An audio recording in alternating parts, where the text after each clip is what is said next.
Hello, everyone. Hello, friends. Thank you so much for joining us. My name is Ismail Shahtartinsk, and I'm the principal immigration attorney at IS Law Firm.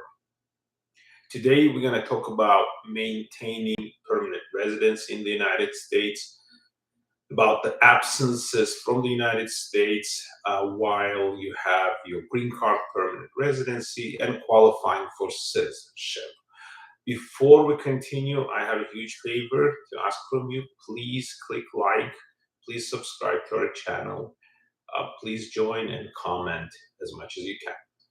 So you have obtained your permanent residency. You're a green card holder and you're not sure if you're ready to move to the United States, or you may have to be absent from the United States for some time. What you should do, how long you can be absent, what are the penalties, can you lose your permanent residency in the United States because of frequent or lengthy absences, how can you prevent this, and when will you qualify, or will you qualify for citizenship? Those are the questions that I will answer today in this video, and then we'll go through the chat section of this video to answer as many questions as possible. Again, please comment, please ask your questions, and please subscribe, and please hit like. So once you become a permanent resident, the purpose of permanent residency of your green card is that you must live permanently in the United States. That does not mean you cannot travel outside of the United States. That does not mean that you cannot accept employment outside of the United States. So all of that is possible, but there are some rules. So you have to always permanently intend to permanently live in the United States. So your residency has to be in the United States. And each time you travel out of the United States, when you return, the Customs and Border Patrol will ask you what was the purpose of your trip, why were you absent from the US, even if it's just a trip for one day. And depending on your answers, they may decide that you have abandoned your permanent residency in the United States, you abandoned your green card in the US, and that you basically should surrender your permanent residency. But they cannot, number one, nobody's going to answer them. I mean, some people may, but typically people are not going to tell them, yes, I've abandoned my permanent residency, I actually live in another country, I'm using this green card just for the purpose of traveling. But how can they read your mind? So because they can't, they're asking these questions, but also there is a rule which says that if you are a green card holder and you travel outside of the US and spend during a single travel more than 180 days, which equals 6 months, outside of the US, then the officer is instructed that they should have a presumption that you have abandoned your permanent residency. So if it's more than 180 days during a single trip, you've been outside of the US, up until 12 months, the officer is instructed to inquire more about your absence from the US. And the rule is that you can overcome that presumption of abandonment of your permanent residency by demonstrating evidence that you maintained your close ties with the US, that you still intend to live in the US permanently, and that there were reasons for your absence, some compelling reasons. So what can you do to overcome that presumption? So if you've been absent from the US more than 180 days, more than 6 months, you should have with you a file of documents demonstrating that you maintain close ties. What kind of documents they could be? Number one, and the most important one, is you must have filed your tax returns for each year of your permanent residency in the United States.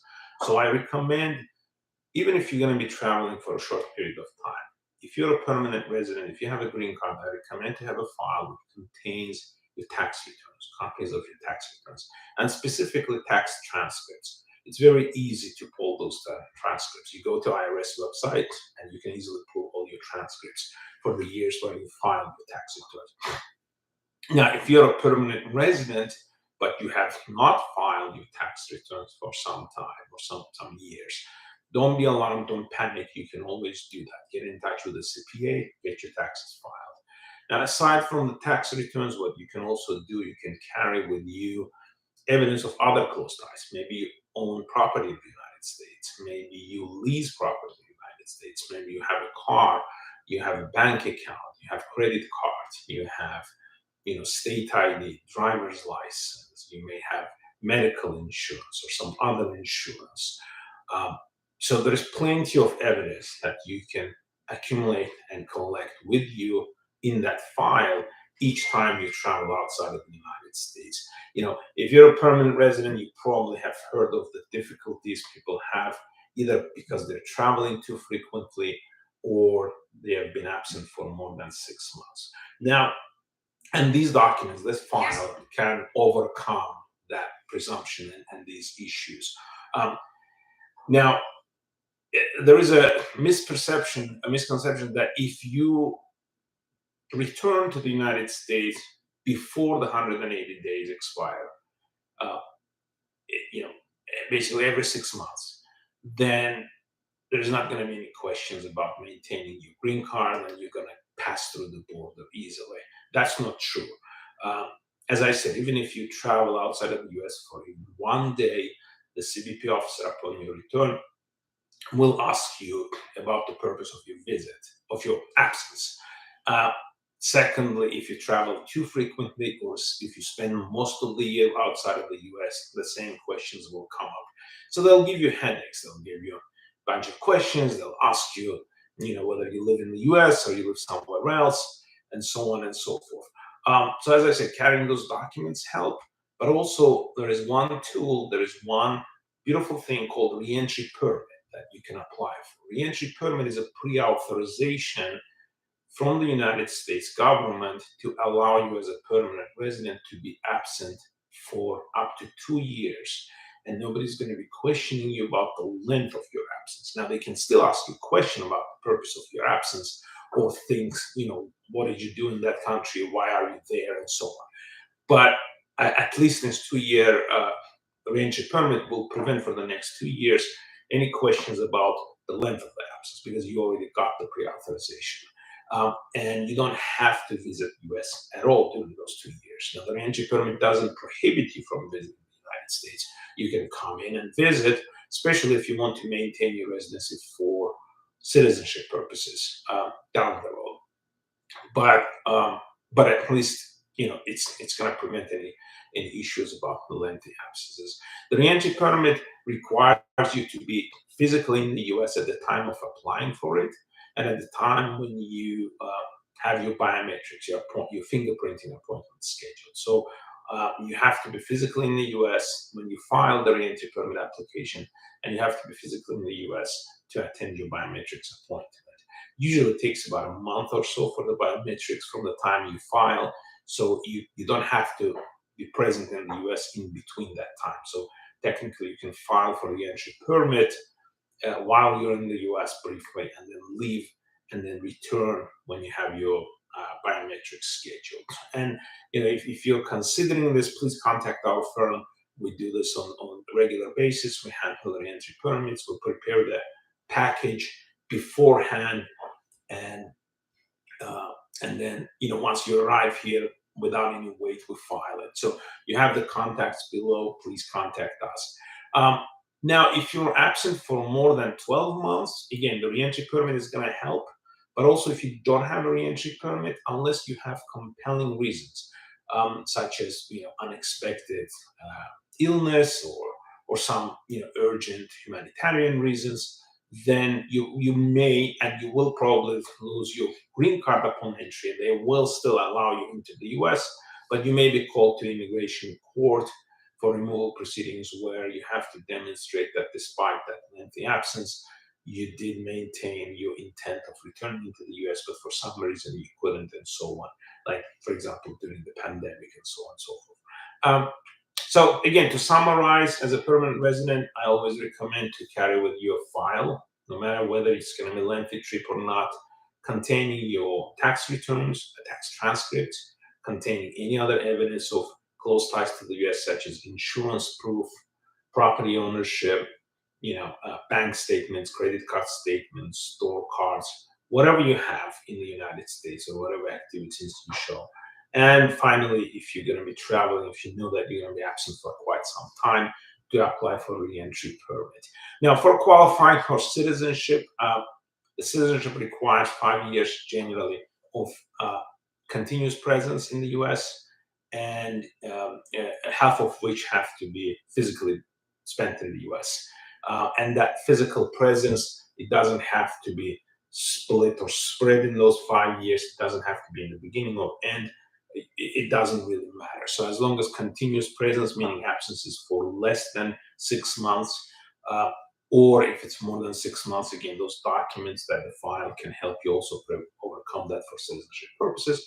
Or if you will have a re-entry permit, then you will qualify for citizenship 4 years, 1 day after you return from your 2-year absence. So there is this rule that it's no longer 5 years, it's 4 years and 1 day.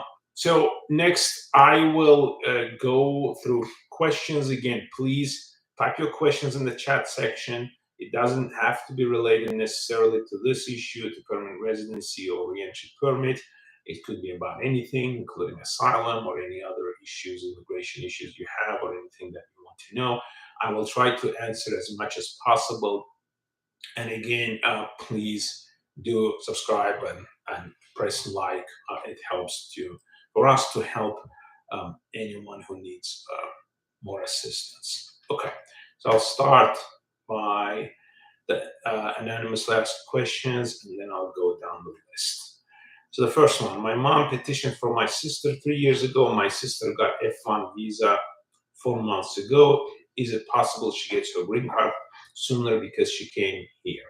Now, it depends on the age of the sister. So if the age of the sister is over 21, there is nothing that can help to help her to get her green card sooner, and that's because the delay in the category-based priority date cases is not because of the backlog, it's because of the limitations, and there is a long wait time, their queue, and no one can do anything about it except for the US Congress to pass new laws. So she'll just have to wait for the priority dates. Hello, I want to bring 12 people to the US. I have the money for it. Would they bring my family with my money and someone else bring my family with my money? Okay, this question is not clear. I mean, you can sponsor if they're your immediate family members, or if they are citizens of those countries for which there is humanitarian parole process currently open, such as Haiti and Venezuela, Ukraine, and a couple others. So other than that, no, there is nothing you can use your money for to bring into the US. So how can I register and sponsor a refugee? I am at Wisconsin and my family is at Bangladesh. Not you. They can apply for a refugee status or asylum. To apply for a refugee status from outside of the US, they have to go through the United Nations High Commissioner for Refugees, UNHCR. We don't get involved in that. This is through the United Nations. It takes several years of vetting and then third country resettlement and so on. But to apply for asylum, they have to be either at the US border here or they have to be physically in the US. Hi, thank you for the information. How do I have my spouse sponsor my parents? What form do I use? We're both US citizens. Well, it's not your spouse. If you're a US citizen, you can sponsor your parents. Now, there are instructions at USCIS website about the process, also on our website, and also you can actually, I think I have a video about sponsoring your parents. There are posts about it. So it's a lengthy process. It consists of several stages. The first stage is filing with USCIS here in the United States. Then once that's processed, then the case goes to the State Department. The State Department asks for additional documents and forms. And once all of that is provided, then the the State Department forwards the case to the consulate and schedules an interview. So the lengthy process takes about 1 year or more, can be expedited on all of those three stages, depending on the nature of the cases, or if there are urgent humanitarian reasons. Okay. Uh, my question is, do I have to pay taxes as an asylum seeker if I receive financial support from a religious organization? Thank you so much. So I'm not a tax advisor. We are an immigration law firm and a principal immigration attorney at IS law firm. So I cannot give you tax advice. You need to consult with an accountant for that purpose. From an immigration standpoint, as long as you have to file taxes legally under the tax laws, and that's, again, you need to consult with your tax accountant about that. From an immigration standpoint, you must file those taxes that you must file based on the tax rules. All right. I'm a permanent resident. I'm retired and received Social Security disability benefits based on my work credit. Someone told me that if I stay outside of the U.S. for more than 30 days, I would lose my Social Security disability. And again, this is not an immigration question. So Social Security disability, you need to consult with an attorney who deals with Social Security disability. There are attorneys. That's actually one of the, practice areas, Social Security disability. What about green card who has asylum with C1D visa will get green card? Yeah, I mean, asylum, anybody can get asylum. Doesn't matter what type of visa you have, what kind of entry you had in the US, you can get asylum in the United States no matter what, as long as you're physically present in the United States. Can I apply for asylum online without a lawyer, only to get a lawyer during immigration court? Yes, anyone can apply for asylum. There's nothing, even in immigration court. So there is nothing in the United States requiring anyone to hire a lawyer for anything. Just like nothing requiring you to hire an accountant to file taxes or to hire an engineer to build a house. You can technically learn to do it all yourself, including, fixing a car or building a car from scratch. The only reason why you are recommended to hire a professional to do these things because you don't want to mess things up. You don't want to lose your chances of getting asylum by providing information damaging or improperly prepared asylum application from the beginning, which will stay in your case in immigration court. But yes, you can to answer your question, you can get a professional involved at any stage as long as that professional is willing to take, or as long as, there wasn't so much damage in your case so that nothing can be done by, doing it without a professional involvement. I got a chance to come to the US before 3 years through DV. I'm a lawful resident, but my spouse and children living at back home, Africa. Okay, you can sponsor them as a permanent resident. You can file a petition to bring them into the US. As I said, it goes through 3 stages. One is the process in the United States through USCIS. Then it goes to the State Department, National Visa Center, then to the consulate and the consular interview. So it takes quite some time, but you can sponsor and bring them into the US. Greetings, watching from Dominica. Greetings, nice to meet you. I applied for a US visa twice and was denied a student visa. I'm Azerbaijani, now in Poland with a Polish residence permit. I want to apply for a tourist visa again. Wouldn't be again, since you said you applied for a student visa and denied twice. Now you want to apply for a tourist visa. I'm not going to lie to you. It's going to be very unlikely, highly unlikely that you will be approved. If you were not approved for a student visa, it's unlikely that you will be approved for a tourist visa, because primarily your student visa is denied because they're concerned about your immigrant intent, or the purpose of your visit, having close ties with your home country, in this case Azerbaijan. So it's highly unlikely that you have a very uphill battle to be eligible for a tourist visa.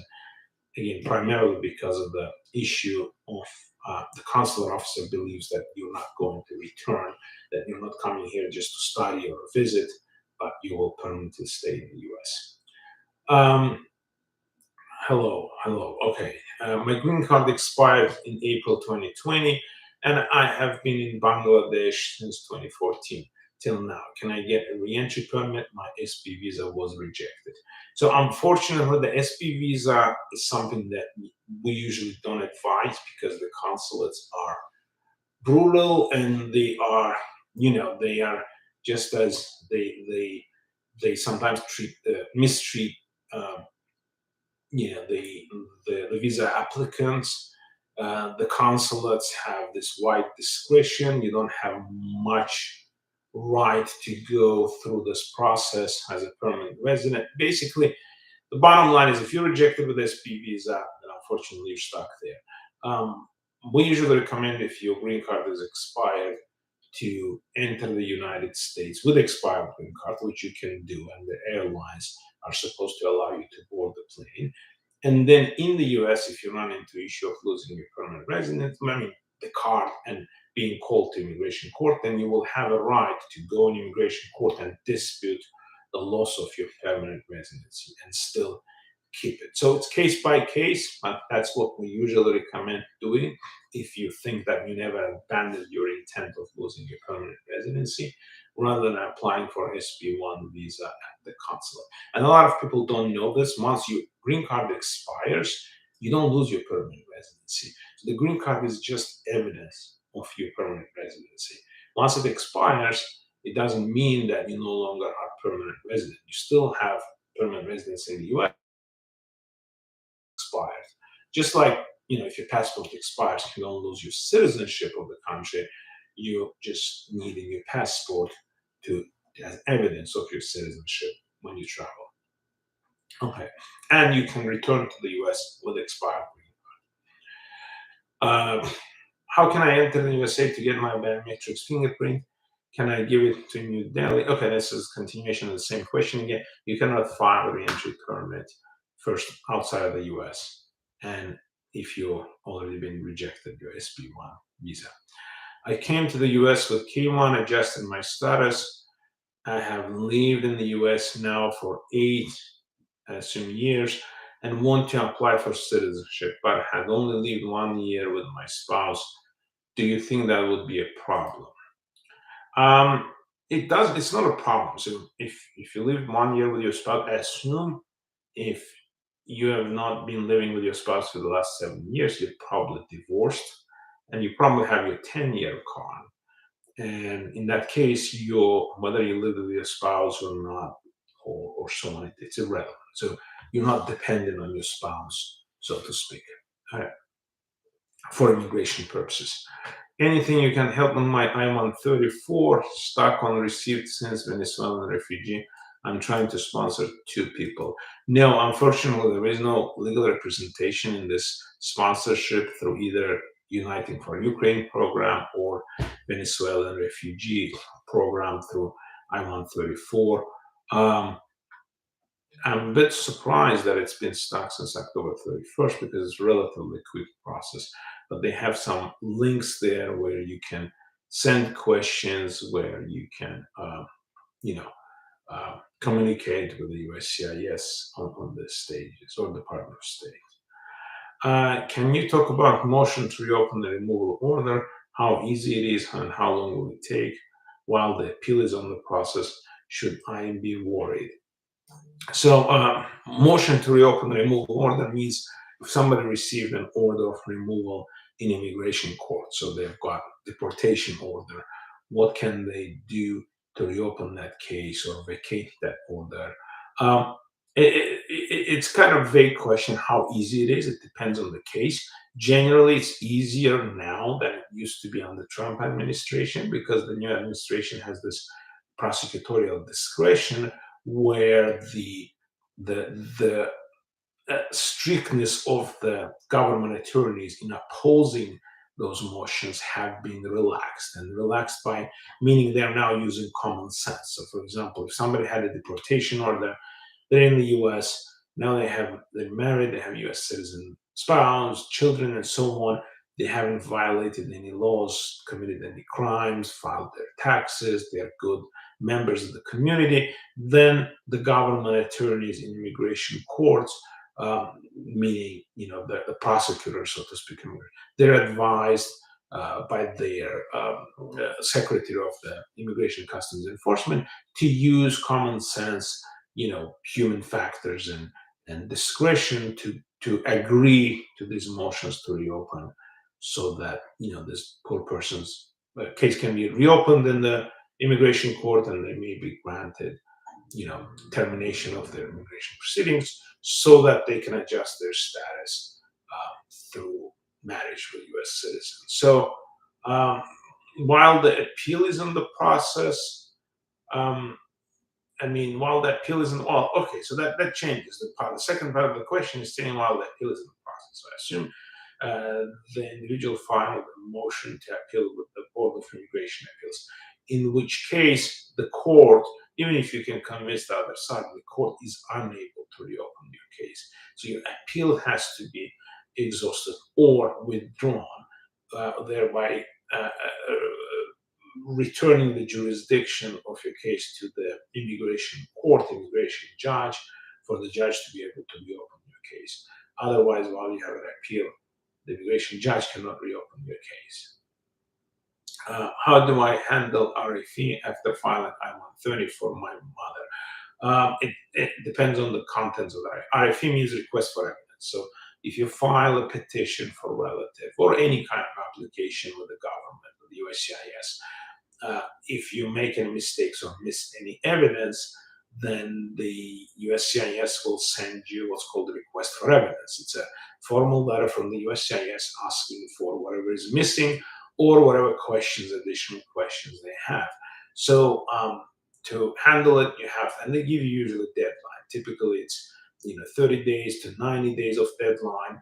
But due to the pandemic, the USCIS currently, and that may change in the future, adds additional 60 days of grace period on top of that deadline for responding to the request for evidence. So in that time, you have to provide thorough answers to those questions and provide the evidence that they are asking. And it's handled case by case depending on the contents of that request for evidence. What can I do if I have a job abroad? So the question refers to a permanent resident, a green card holder who's in the United States, who got a job abroad, and what can they do? So going back to the beginning of this video, you can apply for a re-entry permit. It's a permission for you to be absent from the United States for a period of up to 2 years. You don't even have to return during those 2 years for many reasons, including, for example, having a job abroad. And you can renew this re-entry permit by another 2 years, and then in the increments of 1 year down the road many times. So that's if you have a job abroad or things that you need to wrap up before you completely move to the US, it's always advisable to apply for that re-entry permit. Or even just as a peace of mind, if you are planning to be traveling frequently outside of the US with a green card, it's always a good idea to have that re-entry permit, so that in case if you're stuck or if you decide, you go somewhere, let's say to your previous country of residency, and then you like it so much or find a job or so on, because you never know. Like in the movies, you go to some tropical country and you fall in love and you decide to stay there for a longer time. It's good to have the re-entry permit in hand, so that you don't run into issues of losing your permanent residency. Okay, so the next question is, sorry, off topic. What can I do to ensure my tourist visa interview goes right? I don't want to get declined and then get stuck in case of future interviews. So I'll answer this question, but I want you guys to see a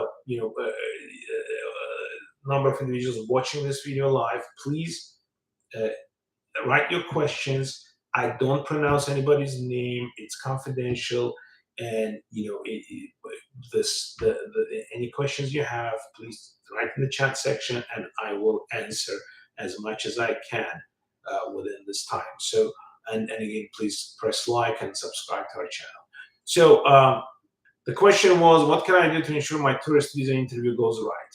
So the number one thing for any type of visa interview is be sincere. Number two, be firm and be direct in your answers. So you've probably heard of general rumors, and not necessarily rumors. I mean, there are some truth to that, but there is always this talk that the consulates officers are unreasonable. They're denying everybody's visas and so on and so forth. A lot of times it's the fault of the applicant, and it's not that the consular officer or the consulate has a bias towards general population of a general one country or another. um, but it's because of these issues. I mean, one of the issues is, and a lot of applicants, they don't admit. I mean, nobody wants to admit that they're wrong, that they did something wrong. A lot of times they don't blame the officer, but the reality is, many applicants file their visa applications, whether it's for student visa or for a tourist visa, for a visitor visa, and they provide vague and uncertain answers to the questions. They don't have specific plans. They don't have specific reasons why they need to obtain this degree, this education in the U.S., or if they're coming to visit the U.S., they don't have any specific details, dates, and so on when they want to come and visit. So, for example, if you are employed in your country, of your citizenship, and you are applying for a visitor visa to come and visit the US, and you're saying, I'm going to spend 3 months there visiting my friends or relatives or doing this and that, the question naturally comes up is, what are you going to do with your job? Are you quitting your job, or are you taking a lengthy absence? If so, is it likely that this employer lets you have this lengthy absence and so on? Or, what are the dates, specific dates when you want to travel? Now, some people think that if you buy a ticket or if you reserve a hotel, that's going to help. No, that's artificial, and that doesn't work. Okay, there is no reason to buy a plane ticket or reserve a hotel or reserve anything, unless whatever you're reserving is going to run out and you'll lose that chance. That's why you did it. But other than that, it doesn't impress the officer. But what impresses the officer is having firm, direct answers, having firm plans as to what you want to do in the US. Why are you coming to the US? Why do you want to get whatever degree in whatever field you are? Sometimes I see somebody who's been working for a US company for many years, and they're applying for a student visa to come here and study English, where they've been working in a position which obviously means that they're quite good, fluent in English. And then, unless it's for studying for English literature or linguistics, where you want to be a professional linguist, it doesn't make sense. Or somebody who has a medical degree wants to come to the US and study accountant, unless, it makes sense that you decided to change your entire career, then, don't do that. So to answer your question again, to summarize this, please be firm, be as direct in your answers, and as sincere in your answers. Okay? These officers at the consulate, they do deal with applicants, giving them false information, vague answers on daily basis. They're trained to do that, and they do this. So for you, it may be one-time visa application, but for this officer, they may have 20 applicants per day like you that they're questioning.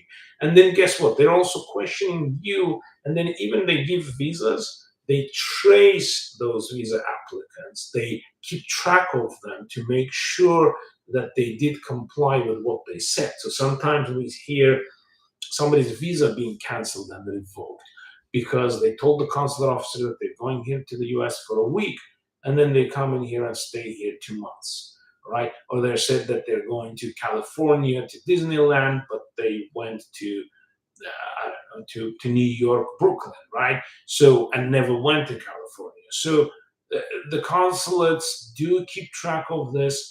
Number one, for these officers to adjust their decision making, and once they see that you lied or somebody else provided this, they also they get psychologically very well trained for this.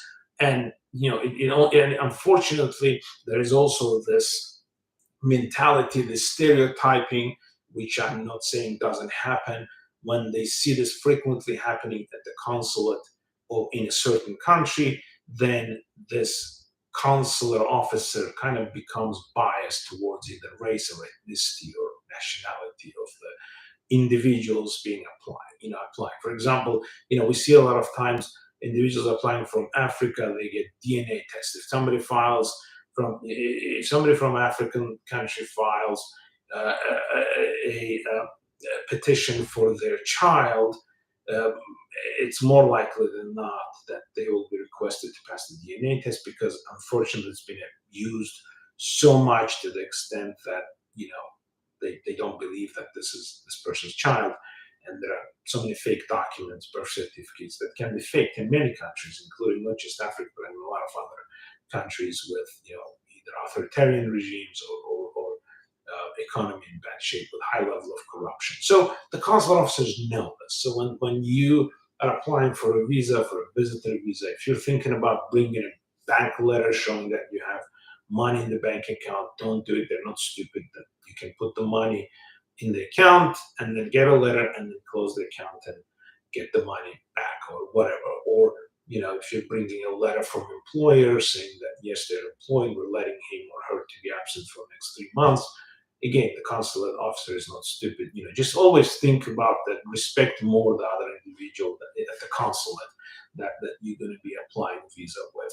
Sometimes they may be in a good mood and close their eyes and not pay attention to these things, but normally they would, and it will substantially hurt your case in trying to sneak in anything that is not true. So that's what you can do for your visitor visa application to increase your chances. All right. That was the question off topic. Okay, next question. Again, please, folks, do write your questions, any immigration questions you have in the chat section, and I will do my best to answer as thoroughly as possible. All right, and it will be kept anonymous. We're not announcing any of the information, and this chat section doesn't stay with the video. So then down the road, if you comment, those comments stay there. Okay, so with reference to my husband, a green card holder, and my application for a visitor, I have a job and a registered business and minor back home. So your husband is a green card holder and you're applying for a visitor visa. You have a job and registered business and a minor back home.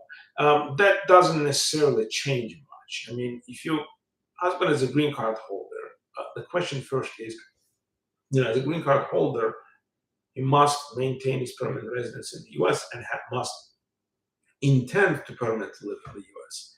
If you're husband and wife and you are together, you're a family, unless you're separated for one reason or another, then obviously you want to live together, right? You intend to live together. And if your husband says that he's intending to live in the U.S. permanently, that creates obvious presumption that you also intend to permanently live in the U.S. And if you intend to live in the United States, the consular officers' hands are tied in issuing their visa, the visitor's visa for you. And by tied, what I mean is that by law, if the consular officer has a good reason to believe that you will remain or that you intend to immigrate to the U.S., then you're not eligible to the visitor's visa. So even if you don't have a petition, but your husband is a permanent resident, then you may not be eligible for a visitor visa. The only way you can overcome this is somehow if you convince the consular officer that during this specific trip you're not going to stay there, you're not going to plan, you're not planning to stay there. And even if you show a minor child back home, first of all, of course it's a human factor. Maybe they will consider it, but the official instructions in the Foreign Affairs Manual by the State Department instruct the consular officers that considering living family members should not officially be any reason to overcome presumption of immigrant intent. And you can look it up. It's in the Foreign Affairs Manual. It's because this has been used so much, and because it kind of becomes, so to speak, inhumane to force the applicants, because the applicants think that's the case, then they leave their minor child or family members in their home country to increase their chances, and then they come into the US and something happens to the child, then it's on the then you blame the United States that, oh, I did it because you guys made it so tough for me, required me to leave my minor child so that I could get the visa, and now my minor child is suffering and we're separated or something happened to the child, God forbid. So for those reasons, with those motives, the State Department officially instructs the U.S. consulates not to not to allow this, leaving a family member or child at home as a factor, as a reason for increasing the chances of getting a visa. Um, Next question is, do appearing in immigration court for master hearing means my case, it starts before giving asylum application? I don't understand well, okay, now I think I do understand. So the question is, if you are placed in the removal proceedings, so you probably enter through the border and you have received a notice to appear in court and you have your master hearing coming up, and your question is, if you go to that master hearing before you file your asylum application, does that presume that your asylum case began before you actually file your asylum application with the court? And the answer is no. It does not begin your asylum case. It begins your removal case, your deportation case, but you need to file for asylum to prevent that deportation. So going to a master hearing or having a master hearing does not start your case. And why it's important is because you need to file your asylum case within 1 year of entry into the US. If you fail doing so, you will lose your chance for asylum, unless you have very, very limited circumstances, such as, severe medical illness where you were incapacitated so much that you couldn't do it during that time. That's number one reason to file your asylum application as soon as you can, even before you have a master hearing, even before your case reaches to immigration court. So sometimes, pretty frequently, we have clients who enter the United States, apply for asylum through the border, and their case is referred to immigration court, but the immigration court still doesn't open their case or hasn't received the file. So they're issued an NTA, which is notice to appear, saying that your removal will so come to court on this date, but then the court hasn't received it, the case is not open. We strongly recommend to file your asylum application affirmatively, meaning with the USCIS. You don't have to wait for the asylum to be filed in the immigration court for that specific reason, that you want to file it within 1 year, but also you want to be eligible for EAD, Employment Authorization Document. So you and your family members, for all of you to receive your employment authorization document to be able to lawfully work in the US, you must have your asylum case pending for at least 150 days before you can file your EAD application, which nowadays normally takes about 30 days. So to be eligible to do that, you need to have your asylum application filed either with the immigration court or affirmatively with the USCIS. So one way or another, you should do it as soon as possible. Do not wait. The other advice I have about filing asylum applications is, do not file just an application form and that's it. Do prepare a declaration. Make sure you include as much information as possible in your statement, as detailed and clear. And make sure to include any evidence that you already have available in your hand. So make sure you prepare your application very thoroughly, preferably with an attorney, because everything you do, everything you file is going to stay in your case forever. It's not going to disappear magically down the road. And no lawyer is going to be able to just magically wipe it out of your file. So if you file a declaration today and you miss important information, and then down the road you have a lawyer to whom you say, oh, I also had this incident, but I didn't think it was important to add this to your declaration. Guess what? The lawyer is going to supplement your declaration, but the fact that you missed it in the first time is going to become a major issue. And the other side, the government attorney, unless they are agreeing to grant you asylum, they're going to make an issue out of it in court, and it will be if not a major, but at least a minor dent in your case. And if you have too many minor dents, like you missed a certain information, important information in your previous filings, or documents you never tried to collect and gather, and so on, then those dents in your asylum case will accumulate, and lots of small dents will become a major issue, damaging your credibility and eligibility. And under Real ID Act, your asylum can be denied just because you didn't obtain obviously easily obtainable documents and support corroborating your case. So anyway, bottom line, don't want to give you too much headache. Do work with a professional to prepare your asylum application. Do not work with unlicensed individuals. It's just like, going under knife for surgery by someone who's not licensed to do so. No matter how much they claim that they've seen doing it, this happening, you shouldn't, get surgery by someone who's not licensed. Same way, do not do it without someone who's licensed and professional and has experience in handling these types of cases. So this was the last question. I appreciate everybody joining. Again, please press like, subscribe to our channel. This video is going to be posted just like any other videos that we make. And, subscribe so that you can be informed about the next videos and next topics, and you can ask as many questions as you want to in any of these live sessions. So thank you very much, and have a nice rest of the week.